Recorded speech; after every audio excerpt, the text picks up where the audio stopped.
नमस्कार प्रेक्षकांनो, ठरलं तर मग या मालिकेच्या येणाऱ्या भागामध्ये जबरदस्त असा ट्विस्ट येणार आहे. तर प्रेक्षकांनो, इथे दामिनी आणि महिपतचा मधुभाऊंना खुनाच्या आरोपाखाली अडकवण्याचा प्लॅन अर्जुनने फ्लॉप करताच इथे महिपतने चुरूचुरू बोलणाऱ्या प्रियाचा आवळला गळा. त्याचबरोबर प्रेक्षकांनो, इथे अर्जुन आणि सायली दोघांना नागराज आणि प्रिया दोघांच्या विरोधात मिळाला खूप मोठा पुरावा.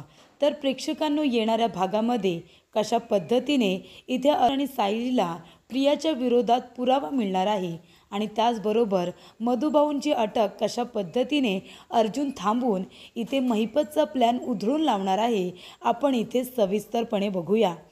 तर प्रेक्षकांनो, 2-2.5 वर्षांपूर्वी महिपतने हरीश शिंदे काकांना मारून टाकलेलं असतं. कारण हरीश शिंदे काका मधुभाऊंचा माणूस असल्यामुळे एक ना एक दिवस हा माणूस आपल्या विरोधात जाऊ शकतो, हे आता महिपतला कळलेलं असतं. म्हणून इथे आता हरीशचा काही करून काटा काढायचाच.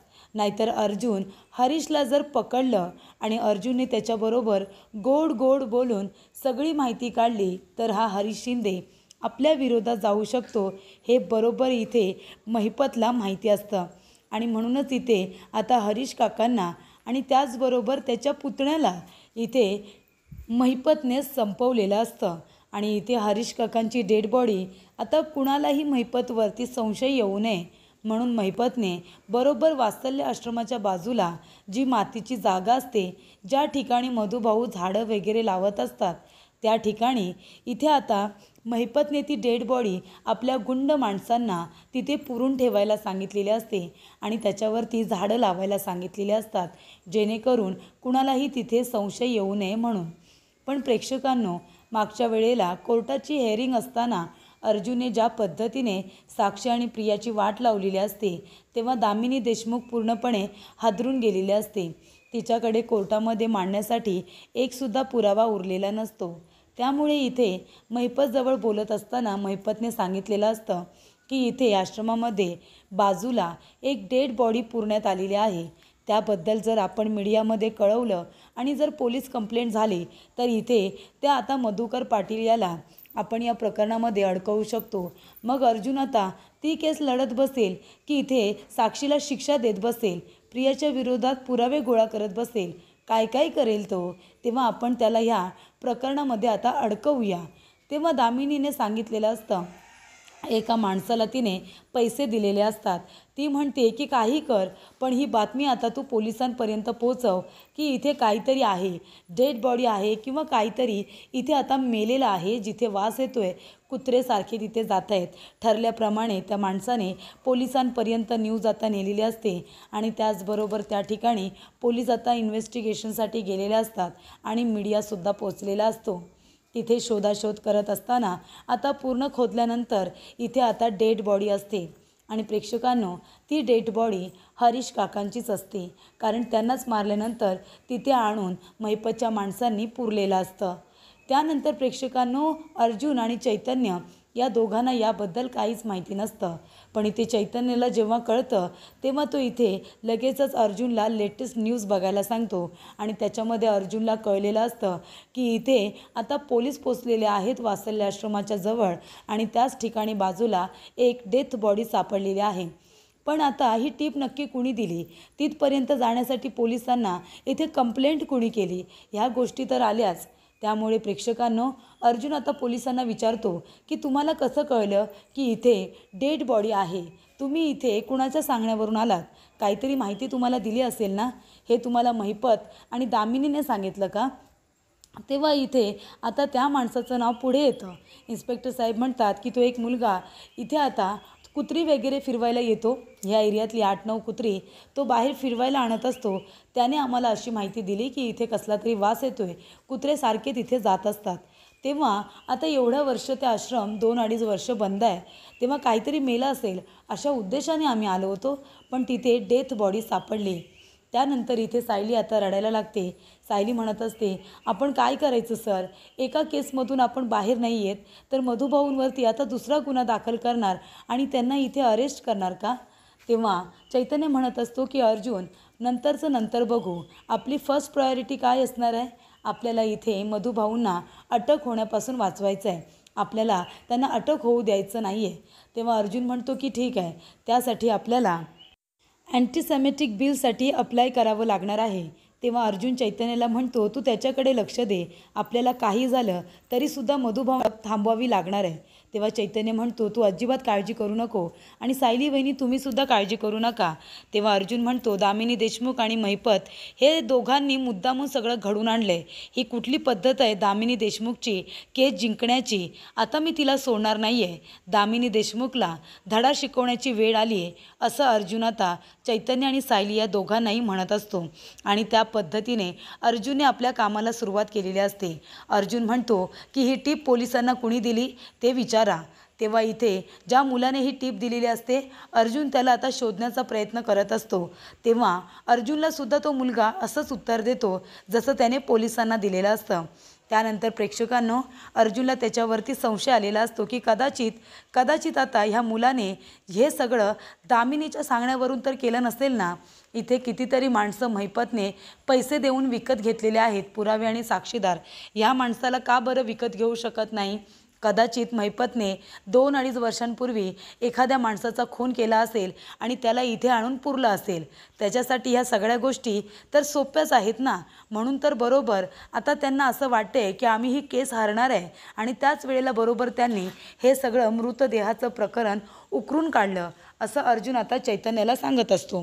त्यानंतर प्रेक्षकांनो अँटीसेमेटिक बिलसाठी अप्लाय करायला लगेचच चैतन्य तिथून निघून जातो आणि इथे अर्जुनने तयारी केलेली असते की मधुभाऊंना अटक होणार नाही याची काळजी घेतली पाहिजे. आणि इथे पोलीस आता आलेले असतात. वात्सल्य आश्रम हे आता मधुभाऊंचं असल्यामुळे त्या ठिकाणी आता मधुभाऊ हे सुभेदारांच्या घरी राहत असतात. त्यामुळे इन्स्पेक्टर साहेब तिथेच येतात आणि म्हणतात की मधुकर पाटील इथेच राहतात का? तेव्हा हो असं म्हटलं जातं. तेव्हा इकडे आता मधुकर पाटील यांना आम्ही अरेस्ट करायला आलो आहे, त्यांच्यावरती खुनाचा आरोप आहे. तेव्हा अर्जुन सायली सगळेजण बाहेर येतात आणि इथे मधुभाऊंबद्दल विचारत असतात.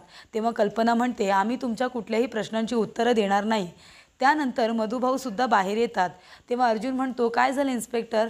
तेव्हा इन्स्पेक्टर म्हणत असतात की मधुभाऊंना आम्ही इथे अरेस्ट करायला आलो आहे. अर्जुन म्हणतो काय केलं आहे त्यांनी? तेव्हा इन्स्पेक्टर म्हणतात की त्यांच्या वात्सल्य आश्रमाच्या बाजूला एक मृतदेह सापडला आहे. तेव्हा इथे अर्जुन म्हणतो हा मग? तेव्हा अर्जुन म्हणतो की मृतदेह सापडला आहे तर तुम्ही आता मधुभाऊंना अरेस्ट कराल का? तुम्हाला जर माहिती नसेल तर मधुभाऊ गेली 2 वर्ष जेलमध्ये होते, त्याच्यामुळे ते बाहेर येऊन कधी कुणाचा खून करणार आहेत?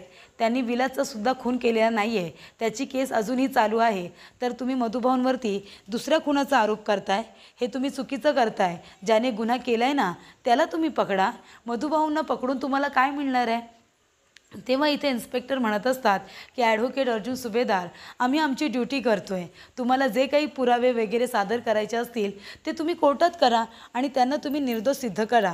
तेव्हा इकडे अर्जुन म्हणत असतो की तुमच्याकडे काय पुरावा आहे की मधुभाऊंनीच त्या माणसाला मारले आणि तिथे पुरले?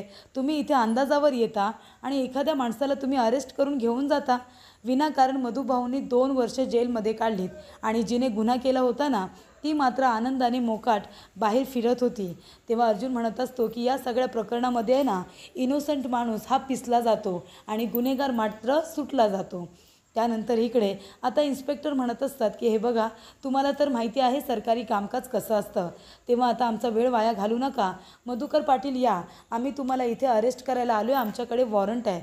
तेव्हा अर्जुन म्हणतो की तुम्ही फक्त 15 मिनटं थांबू शकता का? तुम्ही फक्त 15 मिनटं मधुभाऊंना अरेस्ट करू नका प्लीज. तेव्हा इन्स्पेक्टर म्हणतात की माझ्या हातात असतं ना तर मी खरंच थांबलो असतो, पण मी आता नाही थांबू शकत. तेव्हा खूप उशीर झाला आहे असं म्हणून आता इन्स्पेक्टर मधुभाऊंना घेऊन जाणारच असतात. तेवढ्यातच तिथे चैतन्य पोहोचलेला असतो. तरी ते अँटीसेमेटिक बिल हे घेऊन आता चैतन्य त्या ठिकाणी पोचलेला असतो आणि आता ती नोटीस इथे अर्जुन इन्स्पेक्टर साहेबांना देतो आणि म्हणत असतो की हे घ्या, आता ही नोटीस घ्या, तुम्ही या नोटीसद्वारे मधुकर पाटील यांना अरेस्ट नाही करू शकत. तेव्हा इथे प्रेक्षकांनो अगदी ऐन मोक्यावरती अर्जुनने पुरावा सादर करत इथे नोटीस देत मधुभाऊंची अटक ही थांबवलेली असते. अटकपूर्व जामीन हा ऑलरेडी आता अर्जुनने केलेला असतो आणि त्यासाठी मेहनत ही चैतन्याने केलेली असते. प्रेक्षकांनो चैतन्याने सुद्धा इथे खूपच आता अर्जुन सायलीची मदत केलेली असते. त्यानंतर इकडे आता ती डेड बॉडी तिथे कुठून आली, कुणी मारलं असेल, ती डेड बॉडी कुणाची आहे, तर इथे फॉरेन्सिक लॅबचे रिपोर्ट आलेले असतात. ती डेड बॉडी एका व्यक्तीची आहे आणि ज्या वेळेला इथे आता तिचं पूर्णपणे आता निरीक्षण होतं, तिच्यावरती संशोधन होतं, तेव्हा त्या लोकांनी संशोधनामध्ये हेच सांगितलेलं असतं की इथे या माणसाला अगदी गळा दाबून मारण्यात आले आणि त्याचबरोबर इथे त्या माणसाला गळा दाबून मारल्यानंतर त्याला इथे आणून पुरलेलं आहे असं सुद्धा संशोधनामध्ये सांगितलेलं असतं. आणि त्याचबरोबर ती व्यक्ती जी मेली आहे ती पुरुष आहे हे सुद्धा कळतं आणि साधारणपणे त्या व्यक्तीचं वय हे आता 60 किंवा 65 असू शकतं हे सुद्धा सांगण्यात आलेलं असतं. त्यामुळे इथे प्रेक्षकांनो आता सायली खूपच जास्त घाबरते. जेव्हा इथे सगळी माहिती अर्जुनला मिळालेली असते तेव्हा अर्जुनने ऑलरेडी आपली सगळी तयारी करून ठेवलेली असते की कोर्टामध्ये काय बोलायचं आहे, काय नाही बोलायचं आहे, कुठले मुद्दे मांडायचे आहेत, कुठले नाही, या सगळ्या गोष्टी आता कळलेल्या असतात.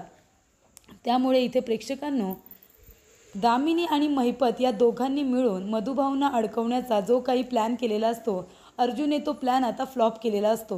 त्यानंतर इथे आता अर्जुनमुळे आणि चैतन्यमुळे मधुभाऊंना अरेस्ट केलं जात नाही, तर इथे अटकपूर्व जामीन हा आता मधुभाऊंना मिळालेला असतो. त्यामुळे प्रेक्षकांनो इथे महिपत आणि दामिनीचा प्लॅन फ्लॉप झाल्यामुळे ते दोघेही खूपच जास्त चिडलेले असतात आणि त्यामुळे इथे आता पुन्हा त्यांची मीटिंग बसते. त्याच्यामध्ये दामिनी, महिपत, साक्षी, नागराज आणि प्रिया हे आता 5ही जण एकत्र आलेली असतात. तेव्हा प्रिया म्हणत असते, सांगा ना, कुणी सांगितलं होतं तुम्हाला हा प्लॅन करायला? तुमचे हे प्लॅन असतात ना ते नेहमी फ्लॉप होत असतात आणि मग तुम्ही ह्या प्लॅनमध्ये मला नेहमी अडकवत असता. का करता तुम्ही असं? मी तुम्हाला आधीच सांगितलं आहे, एक खून हा पचवता पचवता माझ्या नाकीस न वालेत, दुसरा खून माझ्या माथी मारू नका. मी तुमची काही मदत करणार नाही. ह्या केसमध्ये मला अजिबात इन्व्हॉल्व करायची नाही. आधीच तुमच्या मुलीला वाचवता वाचवता इथे माझा जीव जायची वेळ आली आहे. कळतंय तुम्हाला? तुमच्या मुलीला बाजूला ठेवले अर्जुनने आणि माझ्या विरोधातच सगळे पुरावे गोळा करतोय. तेव्हा प्रिया म्हणते की आता ह्या दुसऱ्या खुनामध्ये मी इन्व्हॉल्व होणार नाही आहे. हा खून तुम्हाला पचवायचा आहे तो तुम्ही तुमचा पचवा, कळलं का? तेव्हा इथे प्रिया आता बोलत असताना महिपत तिचं बोलणं ऐकतो आणि तो चिडतो. ती म्हणते, काय गरज आहे तुम्हाला हे फ्लॉप प्लॅन बनवायची? आधीसुद्धा असेच प्लॅन करायचा आणि ते फ्लॉप व्हायचे, कळते का तुम्हाला? तेव्हा इथे आता महिपतला बोलते, त्याचबरोबर नागराजला बोलते, दामिनीला सुद्धा बोलते.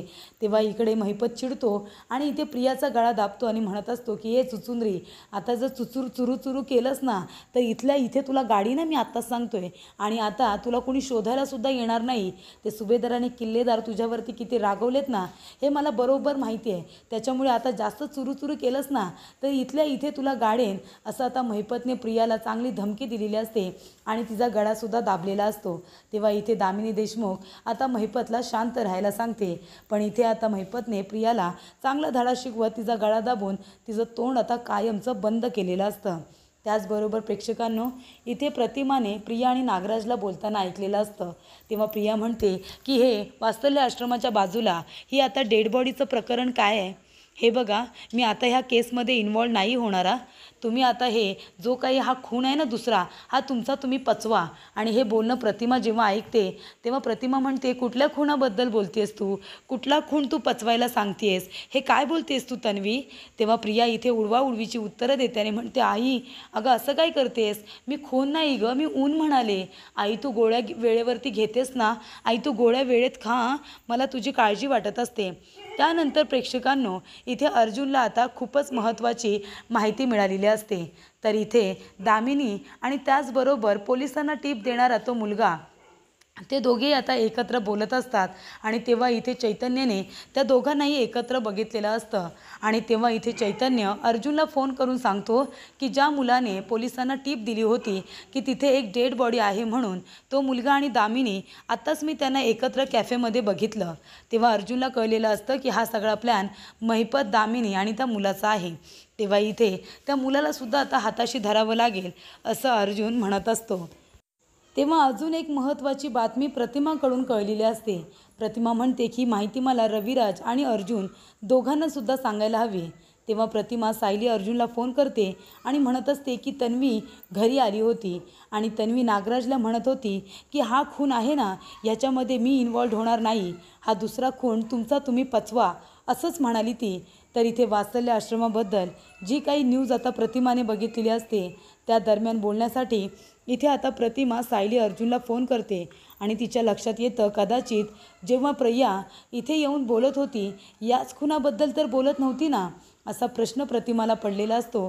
त्यामुळे इथे ही गोष्ट ती लगेचच आपली फेवरेट सायली आणि अर्जुन या दोघांनाही सांगते की इथे प्रिया आली होती आणि ती कुठल्या तरी खुनाच्या पचवण्याबद्दल बोलत होती. त्यामुळे प्रेक्षकांनो इथे आता अर्जुन सायलीला या खुनाबद्दल नागराज आणि प्रिया या दोघांच्या विरोधामध्ये खूप मोठा आता पुरावा मिळालेला असतो. नक्कीच या दोघांचा याच्याशी काहीतरी कनेक्शन आहे असं आता अर्जुन आणि सायली या दोघांनाही वाटत असतं.